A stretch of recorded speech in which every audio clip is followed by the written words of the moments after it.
So, what is a septic tank? Well, let me show you. This is a septic tank, and this is the soakaway. A septic tank is a large holding tank that's buried underground, and they can come in various shapes and sizes.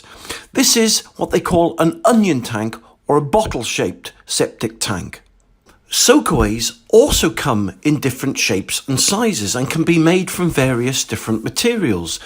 This particular soakaway is called a herringbone design because it's in the shape of a herringbone and it's sitting on a bed of shingle.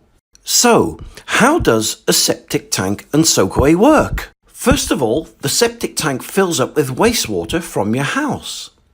Then, the wastewater makes its way from the septic tank into the outlet pipe.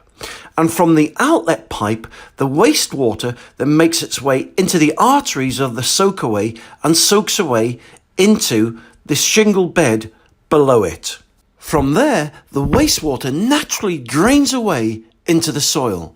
So there you have it. That was simple, wasn't it? That's how a septic tank and soakaway work. To see more free videos or to learn more, then just click the link below this video.